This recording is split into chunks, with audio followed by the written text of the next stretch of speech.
Dead hearts are people who have given up on living. Most are not even aware or know the reason their hearts have died, but simply go through the motions of everyday life. Shadows that breathe, touch, eat, pay taxes, have sex, all while their eyes see nothing of worth. Nothing catches their breath in the grip of wonder, and their hearts move blood that possesses oxygen, toxins, and not an ounce of live spirit. Dead hearts can be loved, but never really feel it. They very rarely come back into the lighted land of the living. I fell in love with one of these dead hearts on January 1st of last year. This is a story of how a dead heart was revived. He died a slow death during college, studying a subject he didn't care for at the urging of his father. He spent his weeknights working equations under the mindless blue glow of a monitor, and his weekends drinking at parties with for-show friends. All the while, his paintbrushes gathered dust in his dorm room corner. The feel of the bristles on his fingers made him yearn for intangible dreams, and so he killed his sense of touch first. Textures were not to be wondered at or imitated. They were to be weighted for cost, used with intention, and measured by purpose. Not the ears of a musician drawn to find rhythm in everyday life. His ears were lulled by droll conversation and hardly noticed his avoidance of art. His eyes lasted a little longer. An artist's eyes, they fought, often forcibly drawing his attention to the color of the leaves under his solemn shoes, or the graceful movement of a woman's hair dancing contently in the wind, or how her cheekbone curved like the Grand Canyon. Every now and then, pleading for aesthetics other than blank walls and functional furniture, his eyes would convince him to break from his work to walk the university's meager student gallery. These trips often embittered him at his own talent being wasted while the mediocrity of others was celebrated. Eventually, he decided that if the art world was truly without any discerning eye, then it was better off without him. The best way to kill the eyes is to darken them with bitterness and contempt. He did this well, and thought he felt the better for it. Often those with dead hearts mistake feeling less for feeling better. So, in this state, he gained a coveted internship and later, an important starting position. His father still scoffed at his paycheck. He assured him that it would improve with time. I'm sure it would have. He never spoke to his father of the failing fluorescent lights above his cubicle, the time he spent in the men's bathroom each day, including Saturday. He was encouraged to work overtime, playing games on his phone with his feet tucked up out of sight of the manager's peering eyes. The small brunette with the large hands that served him coffee twice a day in the ground floor lobby and smiled at him like she had snuck something special into his cup, or how his suit itched. But he didn't mind that because it kept him alert during the long hours in which his eyes begged to be closed against the corporate barrage of boredom. He wore that same suit for his father's funeral a few months later, after their last, quote, good talk. His mother cried on his shoulder, and he noted how her tears seemed to make the suit itch just a little less where it was soaked with her sadness. Such a sentiment made his stomach drop, and he tried not to think much after that. Everyone gave them their condolences, and the men admired him for being so strong for his mother. In all honesty, he just didn't know what he should be feeling, if he was feeling anything at all. Was he feeling sadness for his mother and the sudden death of his father? Anger at the massive debt left behind by the man he had assumed was so frugal? He chose indifference, because it seemed the fastest way to move on and get back to graphing his graphs while his betters chatted gaily at the water cooler behind him. For dead hearts, indifference is not so much a choice as an obligation. Indifference is the banner of the broken. After all that, he spent 2 Sunday afternoons helping his mother prepare for a move into a small apartment by cleaning the attic and setting the items out on the lawn for a yard sale.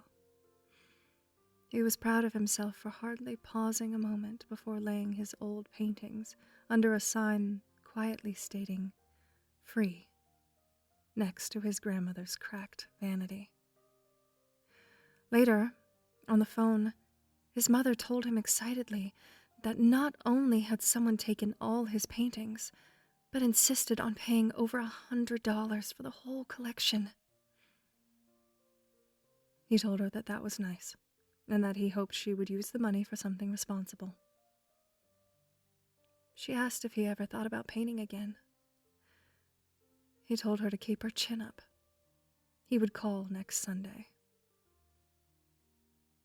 Within 6 months, he had moved to a nicer cubicle where he no longer had to hear water cooler weekend plans. And now, he was the one checking the men's bathroom for the presence of the same shoes every hour. He spoke to few people in the office, and very seldom went out, other than having a drink with his bosses now and then. They seemed to like him. He didn't know why. But when the enthusiastic mailroom guy invited him to his New Year's bash, he surprised himself by saying yes. He had no intention of going. Right until he knocked on the front door of the humble flat, he had no intention of going. He wasn't really there, he told himself, as he was invited inside, hugged, and introduced to the guy's sister and roommate, Dana. Noting her with a polite smile, they nodded to each other with surprised familiarity. She was a good hostess, stayed with him all night, persuaded him to stay many times when indifference began trying to tug him home to his conversationless television, and she never once made small talk. He was both irritated and intrigued by the prying questions she asked throughout the night, and against his better judgment, he answered all of them honestly, including one about the strange callus barely still existing on the side of his painting hand thumb. Dana cared nothing for his numbers, or his itchy suit, which she ended up replacing with a clean pair of her brother's slacks and her old community college shirt after clumsily dumping salsa all over him. She feverishly apologized. He laughed, and his heart accidentally smiled at the uncommon genuineness of the moment. She and her brother lived a simple life. Neither made very much money. The apartment was rather sparse.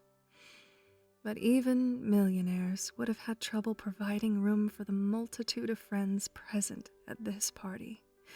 And even the highest of modern marble ceilings could not have encompassed all of the laughter in the tiny apartment as everyone gathered around the television to watch the New Year's ball drop. He and Dana complimented each other with a traditional midnight kiss, and he thought she tasted like dark roast coffee. As the night started to come to a close, Dana asked for his contact information. She wanted to dry clean his suit before returning it to him and would not be deterred.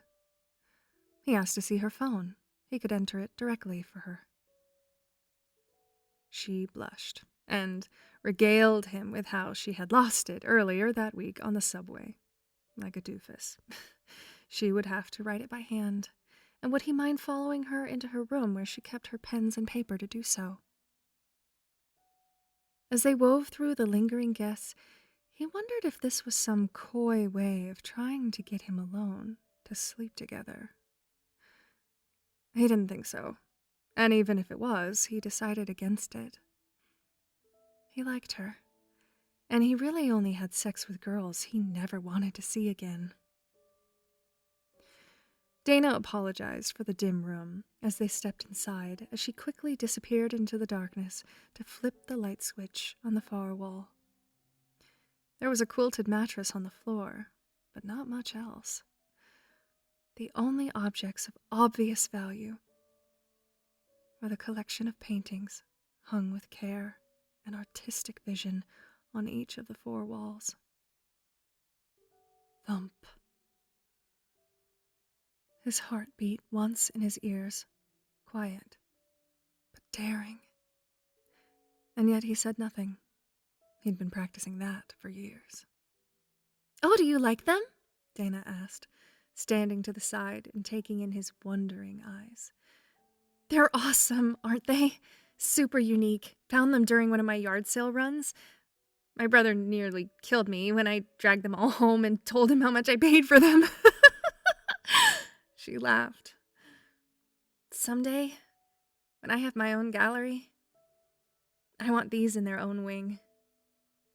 The artist must really be something special. I wish I could make out his initials," she murmured, barely fingering the corner of one of the landscapes. Thump, rush, thump.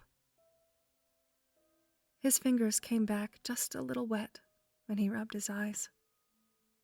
They were happy to see their own vision reflected back again, framed and acknowledged. He crossed the room to touch one of the trees that took him hours to get right, and had the smallest smudge, where he finally lost his temper trying to paint it. It didn't seem so long ago, he thought, startled. Dana didn't have a desk, or really anything, but she had spent the money to light his paintings perfectly. Under Dana's care, his father looked as alive and uncomfortable as when he had first painted him. He realized he had been silent too long. "They're mine," he turned and whispered to her. "The initials are the same. See? They're right here on my suit." It was her turn to be quiet now. Odd, because Dana Knowles always had something to say. Or so says my brother. "I know they belong to you, and I'm not asking for them back or anything, but may I come and look at them from time to time? I guess I'm not as over them as I thought. They're probably better than anything I'm going to paint in the next few months. I'm a bit rusty." He laughed shyly, and the strength of it nearly knocked me off my feet. At that moment, I should have lit him instead of his paintings, because he was the real art. I laughed and told him I would make him a copy of my key so he could come over any time he wanted to see his paintings. He shook his head and said he wouldn't want to see them without me. I was their keeper now. And that he wanted to continue seeing me without them, aside from me serving him coffee twice a day. I said that sounded really nice. And our live, impassioned hearts beat in our ears.